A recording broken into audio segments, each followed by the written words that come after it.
ఇక్కడికి వచ్చిన మీరు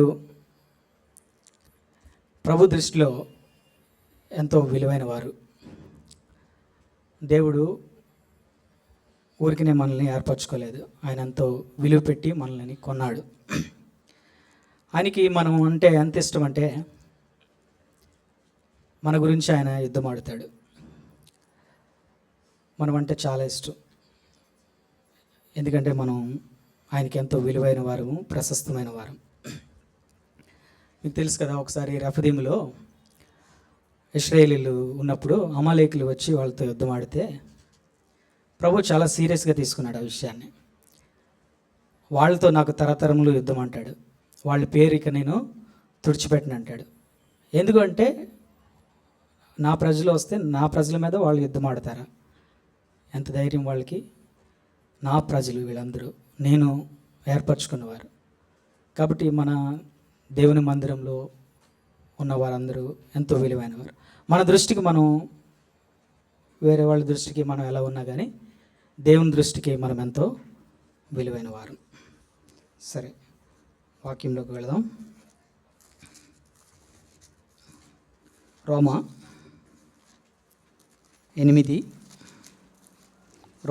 రోమీలకు రాసిన పత్రిక 8:36-37 వచనాలు అందరం కలిపి చదువుకుందాం. రోమీలకు రాసిన పత్రిక 8వ అధ్యాయము 36-37 చదువుదామండి. ఇందును గూర్చి వ్రాయబడినదేమనగా, నిన్ను బట్టి దినమెల్లా మేము వధింపబడిన వారము, వధకు సిద్ధమైన గొర్రెలమని ఎంచబడిన వారము. అయినను మనలను ప్రేమించిన వాని ద్వారా మనము వీటన్నిటిలో అత్యధిక విజయము పొందుచున్నాము. సహాయం కొరకే ప్రార్థన చేసుకుందాం. ప్రేమగల తండ్రి, జీవముగల దేవా, పరిశుద్ధ తండ్రి యేసయ్యా, నీకు వందనాలు, స్తుతులు, స్తోత్రాలు. అత్యంత కృపగలిగిన దేవుడవు ప్రభా తండ్రి, అయోగ్య దాసుని నన్ను జ్ఞాపకం చేసుకోనండి. నీ ప్రియుల నిమిత్తము ప్రభా తండ్రి ఆరాధన కొరకే కొన్ని మాటలను, కొన్ని తలంపులను ఇచ్చి నీవే నడిపించమని ప్రార్థన చేస్తున్నాను. నీ మాటలతో మేమందరం నేను స్తుతించి నేను ఆరాధించినట్లుగా మాకు దయచేయండి నాన్న ప్రభా. ఏమి రానివాడను నాన్న, నీ మాటలే నాకు దయచేయండి. నీవే తోడేయండి, మహిమ పొందుతారని నమ్మి స్తుతిస్తూ యేసు నామములో స్తుతించి ప్రార్థించి వేడుకున్నాము తండ్రి. సరే, ఇక్కడ మనం చూస్తుంది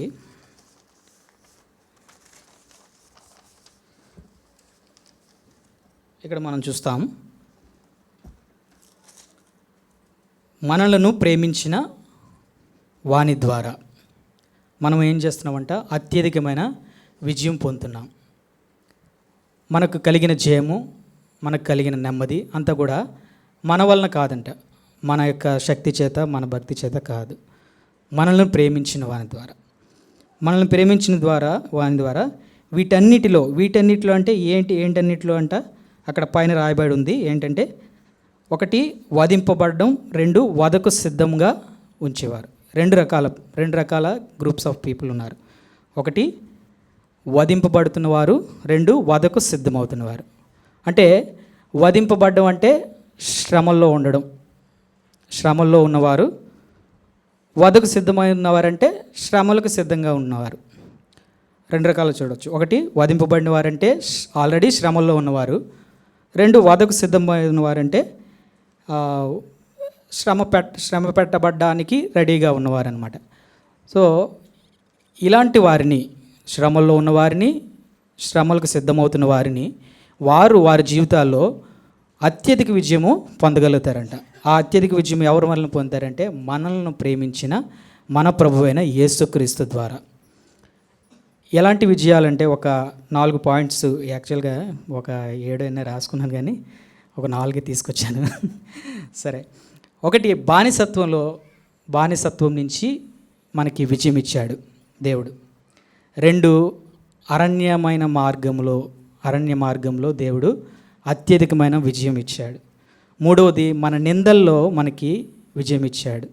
4వది రకరకాల ఆచారాలు, రూల్స్, నిబంధనలు, అటువంటి వాటిల్లో దేవుడు మనకి అత్యధికమైన విజయం ఇచ్చాడు. వీటిని మనం జయించలేం. వీటిని మన యొక్క క్రియల వలన వాటి వలన మనము జయించలేం, కానీ దేవుని వలన మనం జయించగలుగుతాం. సరే, మొదటిగా చూసుకుందాం, బానిసత్వంలో నుండి ఏంటి ఎలా ఎలా విడుదల చేశాడంటే రండి, నిర్గమకాండము 13వ అధ్యాయము, నిర్గమకాండం 13 కాదండి, నిర్గమకాండం 1, 13, 14 వచనాలు అందరం కలిపి చదువుకుందాం. నిర్గమకాండము 1వ అధ్యాయము, నిర్గమకాండము 1వ అధ్యాయము 13, 14 వచనాలు అందరం కలిపి చదువుకుందాం. ఇశ్రాయేలు చేత ఐగుప్తులు కఠినముగా సేవ చేయించుకునిరి. వారు ఇశ్రాయేలు చేత చేయించుకున్న ప్రతి పనియు కఠినముగా ఉండెను.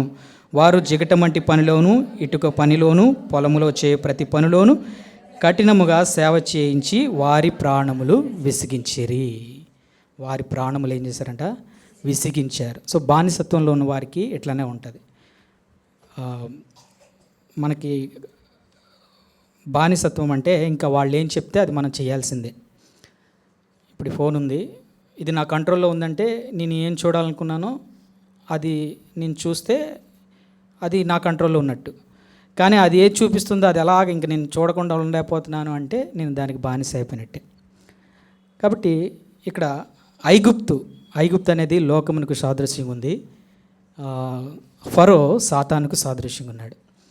కాబట్టి లోకమునకు ఐగుప్తుకి సాతానుకు దాసులైన వాళ్ళ జీవితం ఎలా ఉంటుందంటే చాలా కఠినంగా ఉంటుంది.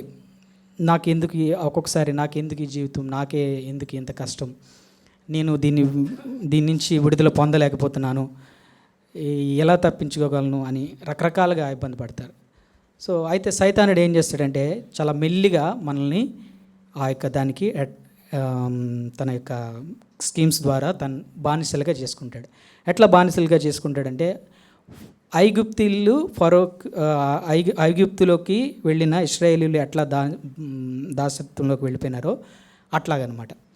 చూడండి, మనం చూస్తే ఫస్ట్ 70 మంది కుటుంబాలుగా ఐగుప్తులోకి ఇశ్రాయేలీలు వెళ్ళారు. ది గ్రాండ్ ఎంట్రీ అనొచ్చు, చాలా గొప్పగా. ఎందుకంటే అక్కడ యోసేపు ప్రధానమంత్రి, చక్కగా మంచి ఎంట్రీగా వెళ్ళారు, ఘనత పొందారు, మంచి దేశం పొందారు, అక్కడ అభివృద్ధి పొందారు, అలాగా విస్తరించారు, ప్రబలారు. అబ్బా అంత బాగుంది, ఎంత గొప్ప దేశం, మంచి పచ్చిక, మా పశువులు అభివృద్ధి పొందుతున్నాయి, అన్నీ బాగున్నాయి అనుకున్నారు. మెల్లిమెల్లిగా ఏమైందంట, ఒక చివరికి ఎండ్ ఆఫ్ ద డేకి వచ్చేసరికి వాళ్ళ ప్రాణాలను విసిగించి ఇంకా మాకు ఇక్కడ మేము ఉండలేము అని దేవునికి మొరపెట్టుకునే స్థితికి వచ్చారు. అలాగే సైతాను కూడా ఏం చేస్తుందంటే ఒక అలవాటుని మనకి మెల్లిగా తీసుకొస్తుంది. అబ్బా చాలా బాగుంది అనిపిస్తుంది. అలా ఎడిక్ట్ అవుతున్న కొద్దీ మన టైం వేస్ట్ అవుతుంది, మన మనీ పోతుంది, మన జీవితం పోతుంది. చివరికి నాకు ఎందుకురా ఈ బతుకు అనే స్థాయికి తీసుకొస్తాడు సైతాను. అయితే ఇటువంటి వాటి నుంచి ఎట్లా మనం విడుదల పొందగలమంటే సింపుల్. ఎలా అయితే ఇశ్రాయేలీలు విడుదల పొందారో అట్లాగే ఇశ్రాయేలీలు ఎలా విడుదల పొందారు?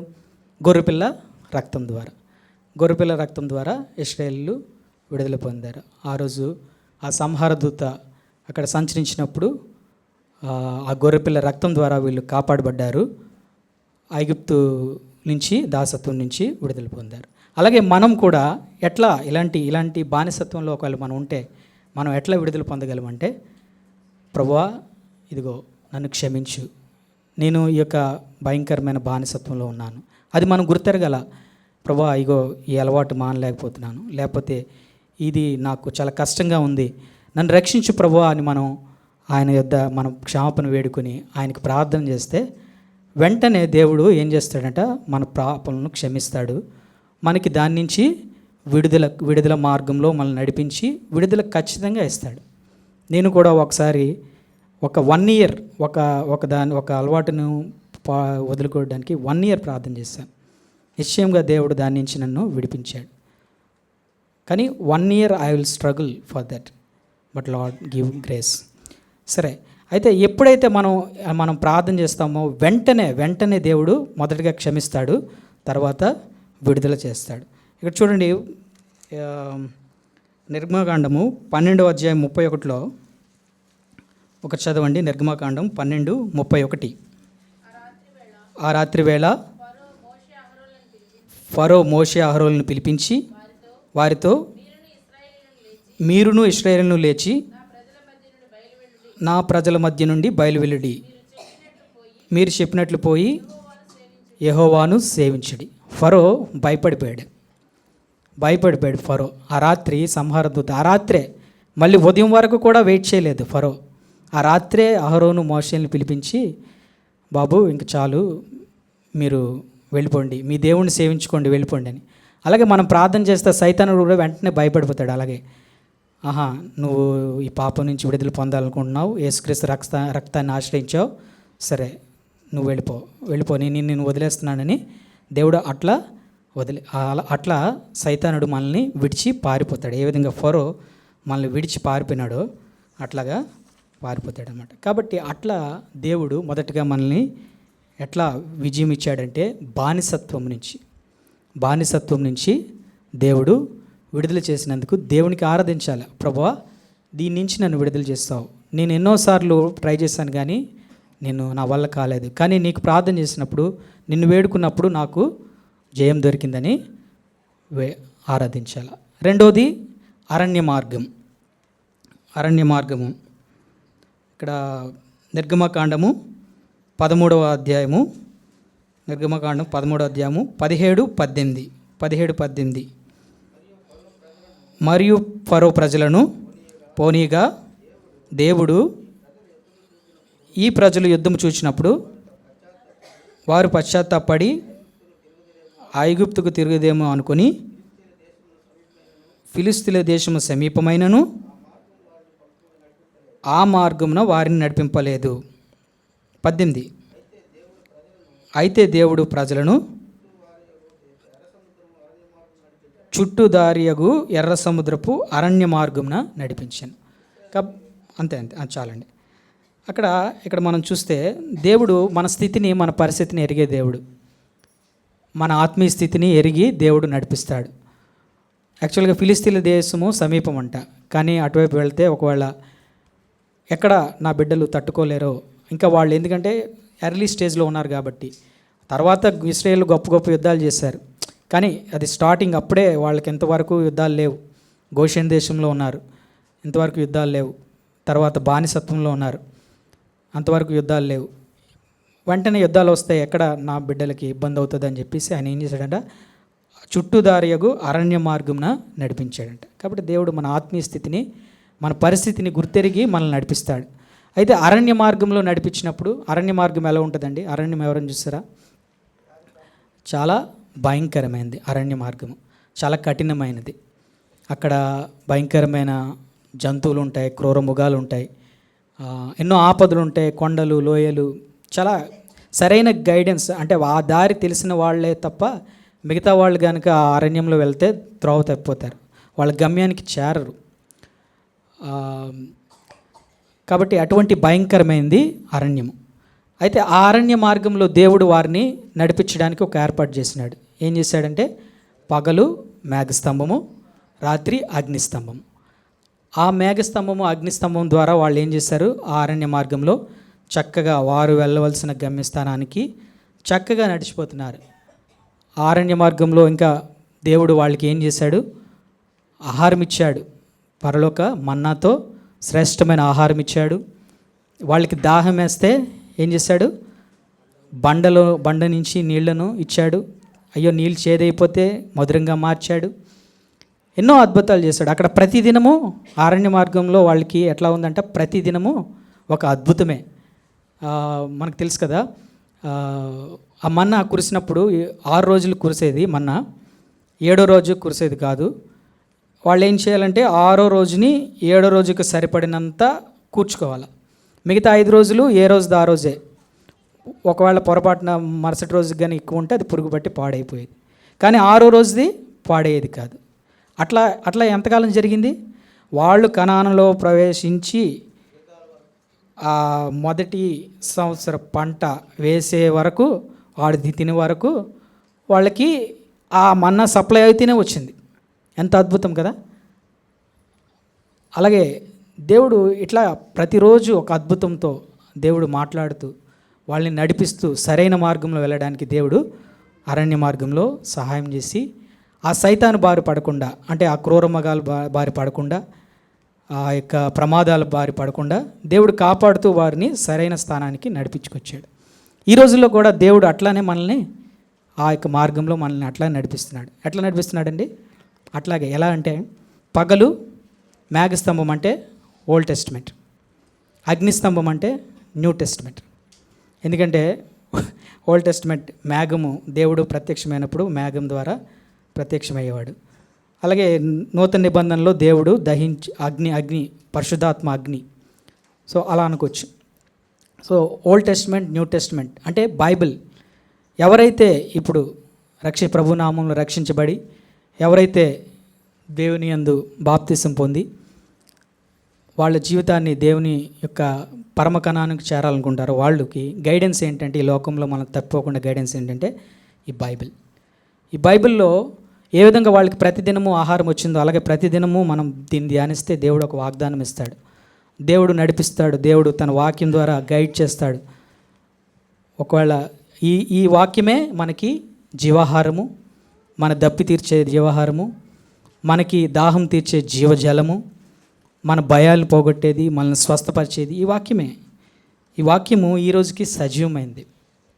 నేను ఎన్నోసార్లు ఆ వాక్యము యొక్క సజీవత్వాన్ని నేను అనుభవించాను. నిజంగా దేవుడు ఆయన వాగ్దానాన్ని చేపట్టి మనం దాన్ని క్లెయిమ్ చేసుకున్నప్పుడు నిశ్చయంగా దేవుడు సహాయం చేసే దేవుడు. ఆయన ఈనాటికి కూడా ఈ వాక్యం పనిచేస్తుంది. సో దేవుని వాక్యము ఎట్లాంటిదంటే సజీవమైనది. ప్రతిదినము ఒక అద్భుతాన్ని దేవుడు చూపిస్తాడు. అయితే ఎప్పుడు చూపిస్తాడు? మనము ఆయన్ని ఆశ్రయించినప్పుడు.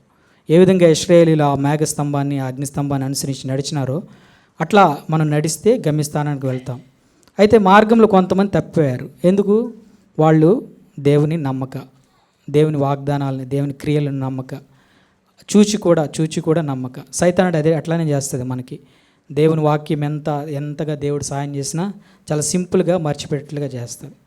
అయితే మనము అవన్నీ జ్ఞాపకం చేసుకోవాలి. అందుకే ఏ మేలు చేశాడో మనం రాసుకుంటే మంచిది. రాసుకొని ఎప్పుడైనా అది మళ్ళీ చూసి పలానా డేట్లో ప్రభు ఈ వాగ్దానం ద్వారా ఇట్లా విడిపించాడు, ఇట్లా చేశాడు అని రాసుకుంటే అది మనకి ఎప్పటికైనా మనకి అది ఉపయోగపడుతుంది. సరే, దేవుడు అట్లా ఏం చేస్తాడంటే అరణ్య మార్గంలో దేవుడు మనల్ని విడిపించి సైతాన్ నుంచి రక్షించి గొప్ప విజయము ఇచ్చాడు. మొదటగా బానిసత్వం నుంచి విజయం ఇచ్చాడు.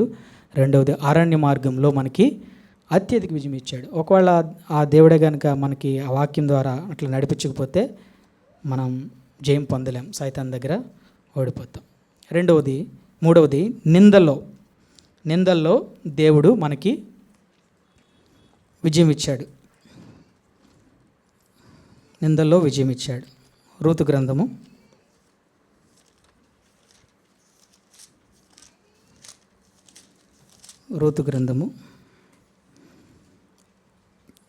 1వ అధ్యాయము. ఇది కథ అందరికీ తెలిసిందే. Ruth it's a well known, మనకి బైబిల్ స్టడీ కూడా అయింది. సరే, ఇక్కడ యూదా బెత్లెహేము నుండి ఒక మనుషుడు, 1వ అధ్యాయంలో ఉంది, 1వ వచనంలో, యూదా బెత్లెహేము నుండి ఒక మనుషుడు తన భార్యను 2 కుమారులను వెంటబెట్టుకుని మోయాబు దేశంన కాపురం ఉండేటకు వెళ్ళాడంట. ఇక్కడ ఏమైందంటే యూదయ బెత్లెహేం అంటే, బెత్లెహేం అంటే యేసుప్రభుని విడిచి లోకములోకి అంటే మోయాబులోకి ఒక కుటుంబం వెళ్ళిపోయింది. ఒక కుటుంబము చక్కగా అన్నీ బాగా ఉన్న కుటుంబము ఏం చేసిందంట, దేవుని నుంచి లోకంలోకి వెళ్ళిపోతే అక్కడ అతని పేరు ఎల్కానా, ఆమె భార్య పేరు ఎలిమెలెకు, అతని భార్య పేరు నయోమి, ఆ కుమారుల పేర్లు మహలోను, కిలియాము. ఓకే, సరే. ఫస్ట్ ఏం జరిగింది? నయోమికి భర్త చనిపోయినాడు. భర్త చనిపోయిన 10 సంవత్సరాల తర్వాత 2 కుమారులు చనిపోయారు. It's a great loss. అయితే రూతుకి ఏమైంది? భర్త చనిపోయినాడు. కానీ నయోమికి భర్త చనిపోయాడు, 2 కుమారులు చనిపోయారు. ఎంతో నింద కదా, ఎంతో బాధ. అయితే ఆ బాధను ఇక్కడ తను అంటుంది, యెహోవా నాకు విరోధి ఆయను, నేను సమృద్ధి కలిగిన దానిగా వెళ్ళి తిని, యెహోవా నన్ను రిక్తురానిగా చేసెను, సర్వశక్తుడు నన్ను బాధపరిచాను అని గుర్తించింది నయోమి. దేవుడే నాకు ఇట్లా కలుగజేశాడు, ఇది దేవుడే నాకు ఈ కష్టాన్ని కలుగజేశాడని నయోమి గుర్తించింది. కానీ వాళ్ళు ఏం చేశారు? అక్కడే ఉండిపోయారా? లేదు లేదు, వాళ్ళు అక్కడే ఉండలేదు. తిరిగి మళ్ళీ బెత్లెహేమ్కి వచ్చారు. ఆయా మోయాబు దేశం నుంచి అంత నష్టం కలిగిన, అంత కష్టం కలిగిన, చాలా లాస్ కలిగినా కూడా తిరిగి మళ్ళీ యేసుప్రభు దగ్గరికి, అంటే బెత్లెహేమ్లోనికే వాళ్ళు తిరిగి వచ్చారు. అంటే తిరిగి ఆమె ఆ కష్టాల్లో ఏం చేసిందంట? తిరిగి ఆరాధించింది. అలాగే రూతు కూడా, రూతు మోయాబురాలైన రూతు, నాకు ఇంత కష్టం కలిగినా కూడా ఆమె ఏమంటుంది? ఇక్కడ 16వ వచనంలో, నీవు వెళ్ళు చోటుకే నేను వచ్చేదను, నీవు నివసించే చోటే నేను నివసించేదను, నీ జనమే నా జనము, నీ దేవుడే నా దేవుడు, నీవు మృతి పొందిన చోటే నేను మృతి పొందేదను, అక్కడనే పాతి పెట్టేదను, మరణం తప్ప మరి ఏదైనాను నన్ను ప్రత్యేకించిన యెడల యెహోవా నాకు ఎంత కీడైనా చేయనుగాక అని రూతు కూడా ఆరాధిస్తుంది. దేవా, ఇంత కష్టం కలిగినా కూడా నీవే నా దేవుడు, నేను నిన్ను విడువను. ఎంత నిందరాని, ఎంత కష్టం కలగని అయినా కూడా నేను నిన్ను విడువను అంటుంది. అట్లా కష్టాల్లో ఆరాధించేవాళ్ళు. ఇదే వీళ్ళు ఎవరంట? వధకు సిద్ధమైన, వధింపబడిన వారు. ఇక్కడ మనం దగ్గర చదివాం కదా, నిన్ను బట్టి మేము వధింపబడిన వారు ఎవరంటే వీళ్ళు. బాగా కష్టంలో కూడా వీళ్ళు ఏం చేస్తారు? దేవుణ్ణి ఆరాధించారు, దేవుని సన్నిధిని విడవలేదు.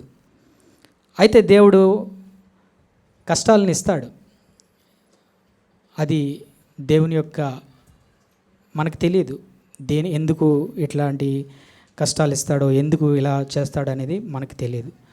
రూతు కూడా అనుకోలేదు ఎప్పుడు. కానీ రూతు ఏమైంది? యేసుక్రీస్తు వంశావళిలో చేరింది. నయోమి కొరకు బోయాజు పుట్టాడు. దేవుడు అట్లా సహాయం చేస్తాడని వాళ్ళు ఊహించలేదు. కానీ వాళ్ళ కష్టంలో ఆ కష్టాన్ని అంతా పక్కన పెట్టి తిరిగి దేవుని దగ్గరికి వచ్చారు, దేవుని ఆరాధించారు, దేవుని అంటి పెట్టుకొని, ప్రభువా నీవే నా దేవుడు, నేను నిన్ను విడివనయ్యా, ఎంత కష్టం కలిగినా ఎంత బాధ కలిగినా నేను నిన్ను విడివనయ్యా అని సాక్షిగా నిలబడ్డారు. ఆ సాక్ష్యము బోయాజు విన్నాడు. బోయాజు విని అంటున్నాడు, అందుకే నీ పెనిమిటి మరణమైన తర్వాత నీవు నీ అత్తకు చేసిందంతా నాకు తెలియబడేను అని అంటున్నాడు. ఎవరు? బోయాజు. అందుకే ఆమెకు ఎటువంటి ప్రొవిజన్స్ ఇచ్చాడంటే, ఇక్కడ 8వ వచనం, 2వ అధ్యాయం 8వ వచనంలో, నా కుమారి వినుము, వేరొక పొలంలోకి ఏరుకున్నట్టుకు పోవద్దు, దీన్ని విడిచిపోవద్దు, ఇచ్చట నా పనికత్తెల యొద్ద ఉండుము. అంటే ప్రభు అంటున్నాడు, నా కుమారి నువ్వు కష్టంలో ఉన్నావు, నా దగ్గరే ఉండు, నన్ను విడిచి వెళ్ళొద్దు, ఇక్కడే ఉండు అని దేవుడు చెప్తున్నాడు. అంతేకాకుండా నిన్ను ముట్టకూడదని యవనస్తులకు ఆజ్ఞాపించున్నాను, దాహమగ్నకుడు కుండల ఎదుగు పొమ్ము, నీ పోయి పనివారు చేదిన నీళ్లు త్రాగుమని చెప్తున్నాడు. అంటే దేవుడు ఏం చెప్తున్నాడు? నేను నీకు అన్నీ ఇస్తా, నువ్వు కంగారు పడుకో అంటున్నాడు. అలాగే ఇక్కడ వాళ్ళ సర్వెంట్స్కి ఏం ఆజ్ఞేస్తున్నాడంటే, ఆమెను అవమానపరచవద్దు, ఆమె పనుల మధ్య ఏరుకోవచ్చు, మరియు ఆమె కొరకు పిడికిళ్ళు వేసి పిడికిళ్ళు పడవేసి ఆమె ఏరుకున్నట్లు విడిచిపెట్టడి, ఆమెను గద్దింపవద్దు అని చేశాడు. అంటే దేవుడు ఏం చేస్తాడంట, తన దూతలకు ఆజ్ఞాపించి వాళ్ళకి ఇంకా బెటర్ ఆపర్చునిటీస్, వాళ్ళు బ్లెస్ అవ్వడానికి, ఇంకా బెటర్ వేలో నడిపించడానికి దేవుడు వాళ్ళ దూతలకి ఆజ్ఞాపిస్తాడు. ఏ విధంగా బోయాజు తన సర్వెంట్కి ఆజ్ఞ ఇచ్చి ఆ రూతు కోసం చేసినట్లుగా దేవుడు తన గురించి, తన ప్రజలు కష్టాల్లో చేసిన ఆరాధనను దేవుడు మర్చిపోడండి. దేవుడు మర్చిపోడు. కాబట్టి మన నిందల్లో ఉన్న, కష్టాల్లో ఉన్న దేవుని ఆరాధనను విడిచిపెట్టకూడదు, దేవుని ఆరాధించాలా. నెక్స్ట్, ఆచారాలపై, రూల్స్పై దేవుడిచ్చిన విజయం. మొదటిగా బానిసత్వంలో విజయాన్ని చూసాం. బానిసత్వంలో దేవుడు ఎట్లా విజయం చేశాడో చూసాం. రెండవదిగా అరణ్య మార్గంలో దేవుడు ఎట్లా మనల్ని తప్పించి విడుదల చేస్తాడో చూసాం. మూడవదిగా నిందలు, శ్రమలు, కష్టాల్లో ఉన్నప్పుడు ఎట్లా ఆరాధన చేసి విడుదల పొందాలో చూస్తున్నాం.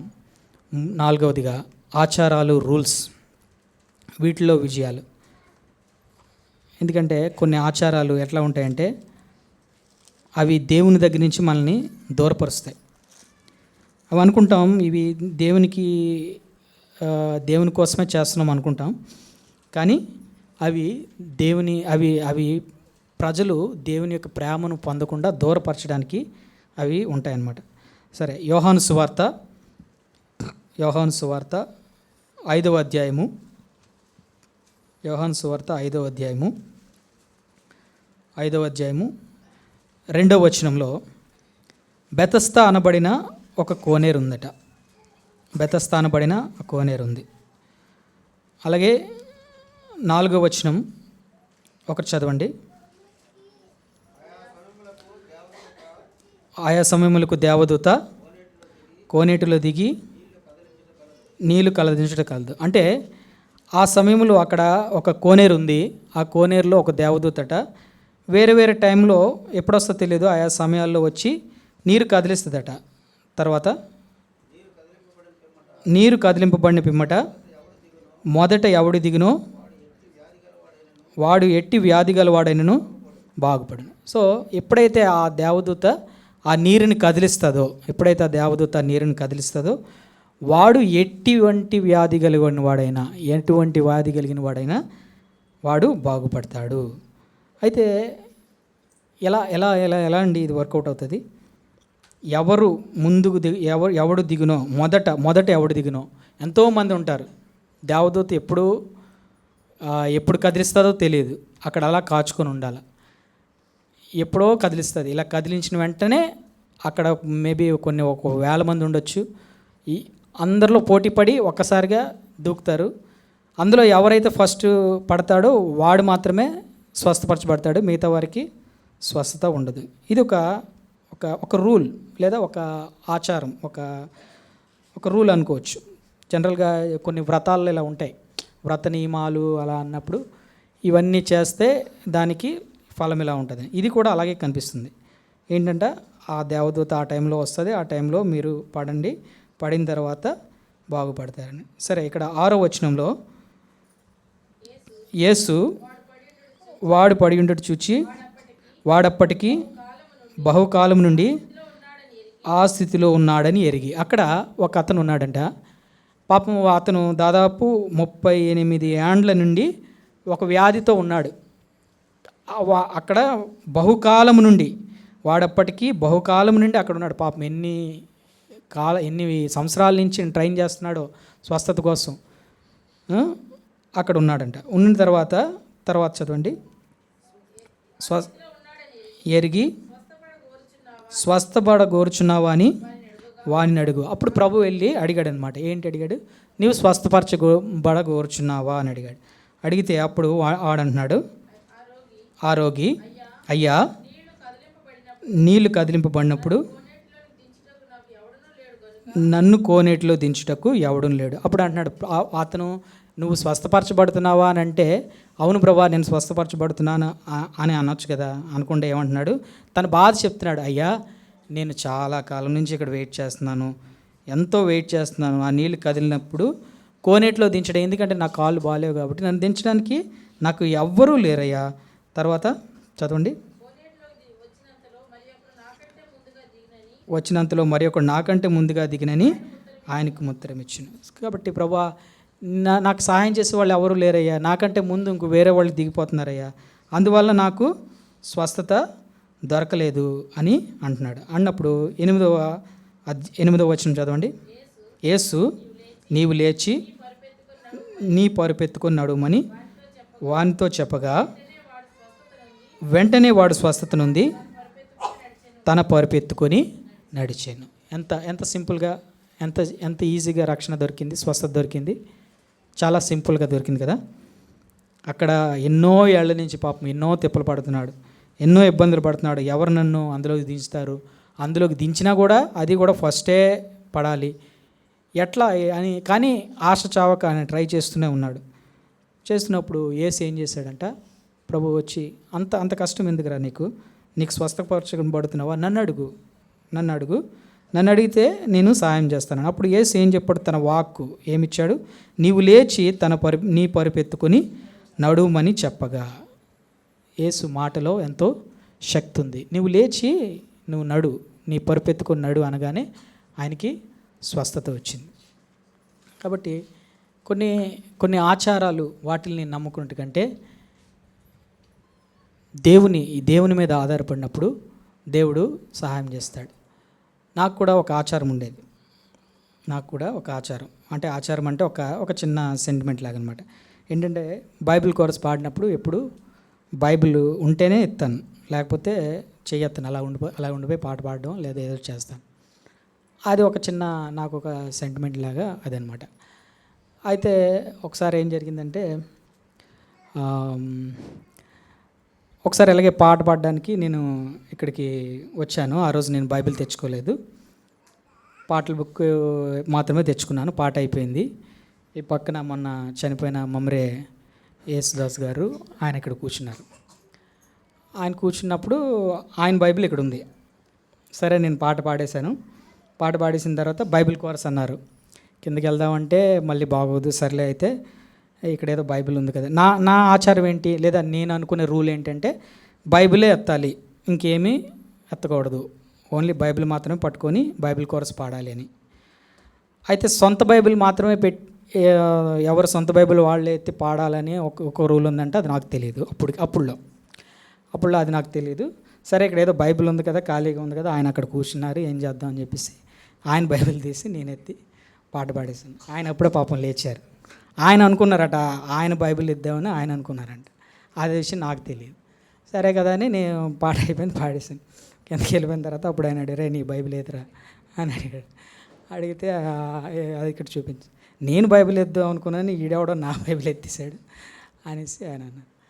సో కాబట్టి ఏంటంటే, అయితే ఈ విషయాన్ని ఎలా చూసాము, నా దృష్టిలో ఎలా ఉందంటే, బైబిల్ ఏ బైబిల్ అయినా పర్వాలేదు, బైబిల్ మాత్రమే ఎత్తి, ఎందుకంటే ఇది పఠింపశ్రేష్ఠ గ్రంథం అంటే బైబిల్ మాత్రమే పఠింపశ్రేష్ఠ గ్రంథం కాబట్టి బైబిలే ఎత్తాలనేది నా యొక్క ఆలోచన.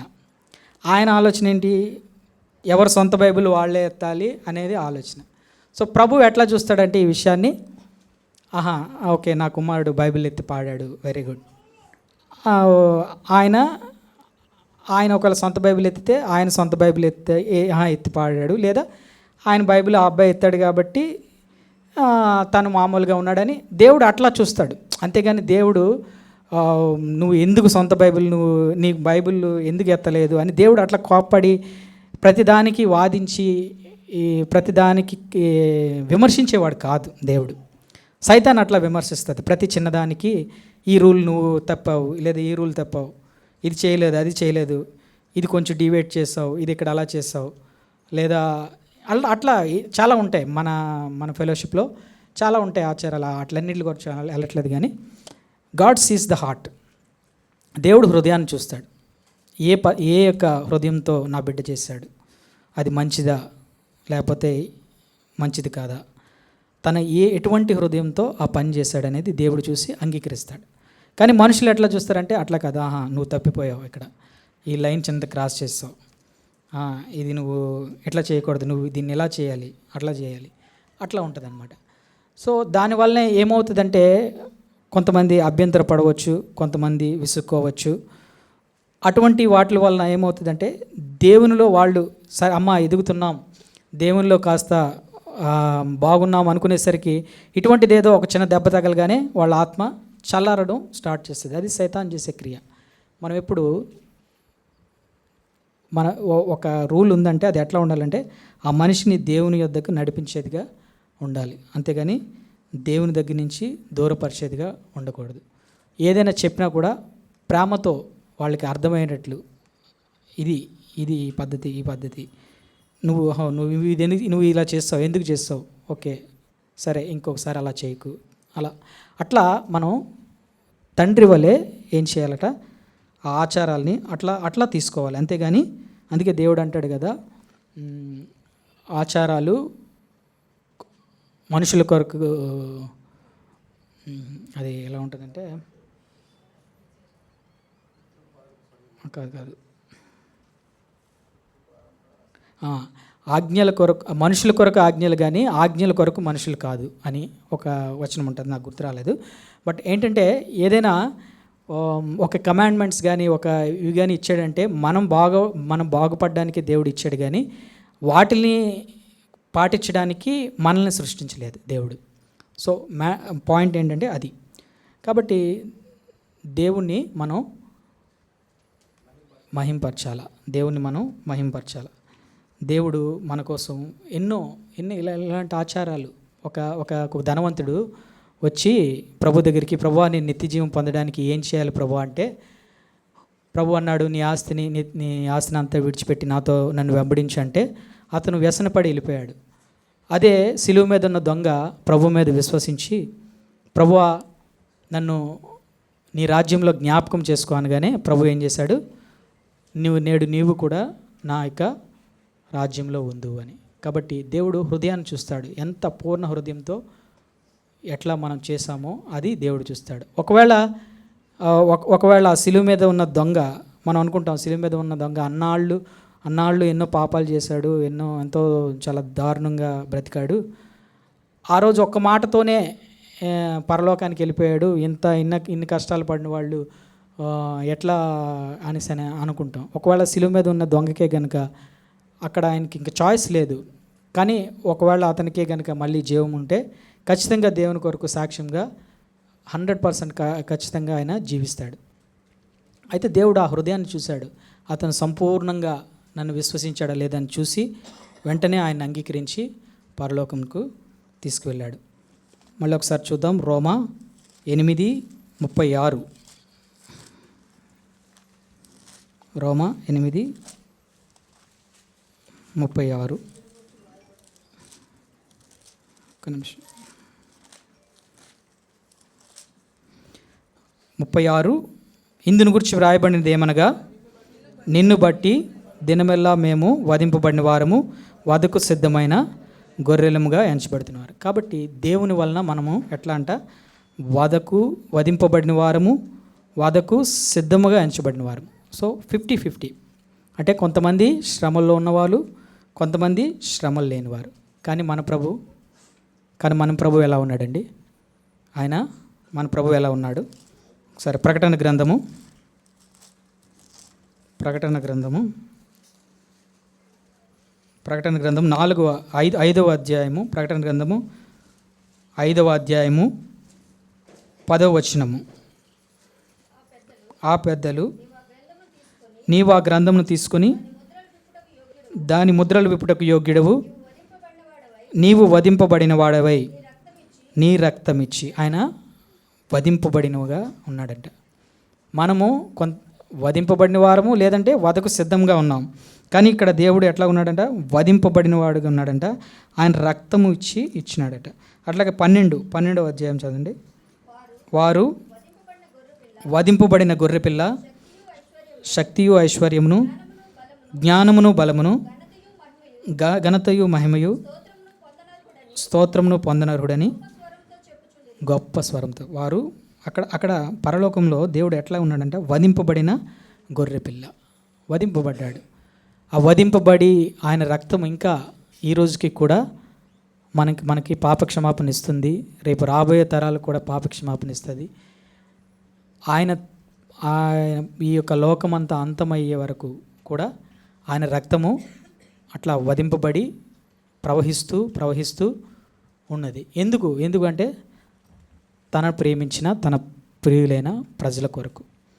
అందుకే పాట ఉంటుంది కదా, ఒక పాట, నది వాలే యేసు రక్తము సిలువలో నుండి ప్రవహించే, నది వాలే యేసు రక్తము సిలువలో నుండి ప్రవహించే, పాపము కడిగే మలినాము తుడిచే, పాపము కడిగే మలినాము తుడిచే, ఆ ప్రశస్త రక్తమే, ఆ ప్రశస్త రక్తమే యేసు చావోందే సిలువపై నీ కొరకే నా కొరకే ఎంత గొప్ప